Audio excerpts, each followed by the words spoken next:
Water, Earth, Wind, Fire. Ever since the Avatar The Last Airbender first aired on TV, I've been a big fan. I actually consider it one of the greatest television shows ever. But I've always wondered what it would have been like if somebody other than Katara had voiced the intro. So let's talk about it.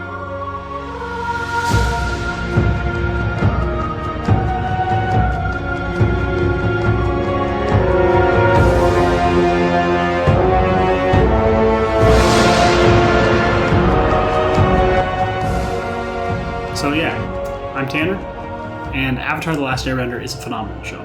It's one of, if not my very favorite television show, animated or otherwise. Really, I get bothered when people say, oh, you'll like this if you like animated things, because the show is good for anybody. But that's not what we're talking about today. Maybe I'll break that down some other time. But today, all I want to talk about is kind of do a thought experiment with you. What if Katara wasn't the only one that did the intro voiceover for the show?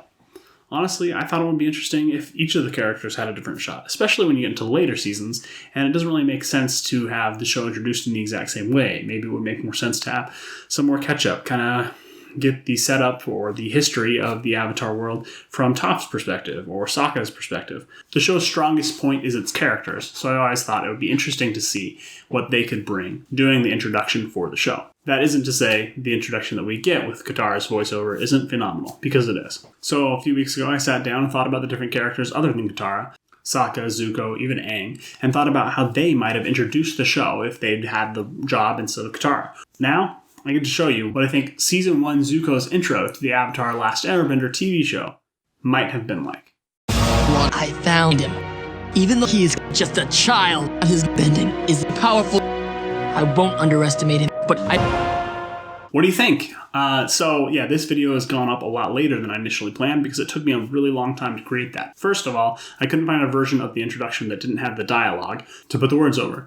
So I had to scour soundtracks from Avatar The Last Airbender and reconstruct the opening sequence instrumentals as closely as I could in order to have something to overlay Zuko's words from Dante Basco over them. That's the second thing I had to do. So I had to pull audio clips from all 3 seasons of Avatar The Last Airbender. In total, I think I used over a third of the episodes of the show in order to recreate all the words I wanted to have Zuko say for the intro.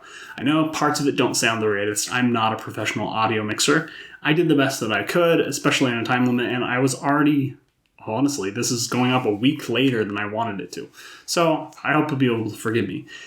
Because I couldn't get it perfect, and I do want you to be able to experience it, here it is again, but with me reading Zuko's part. I found him. Even though he's just a child, his bending is powerful. I won't underestimate him, but I will capture the Avatar and restore my honor.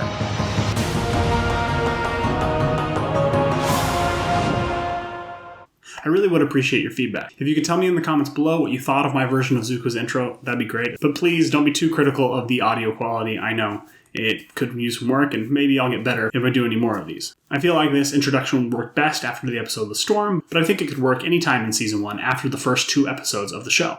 Maybe it would have been interesting to have the show alternate between different characters' introductions. I don't know. What do you think? Are you interested in this? If you liked it, leave a like on the video just to show me, and also let me know in the comments which character I should do next for Season 1. In my mind, Sokka and Aang are really the only 2 characters that it makes sense to have an intro from, other than Zuko for Season 1, but let me know which one I should do next. Anyways, like I said, I had a lot of fun putting this together. It took me a lot longer than I thought it would, but I think it turned out pretty good and I'm pretty proud of it. With that, I've got some Avatar The Last Airbender art I made to throw up on the wall behind me. Until next time, play hard and bend on.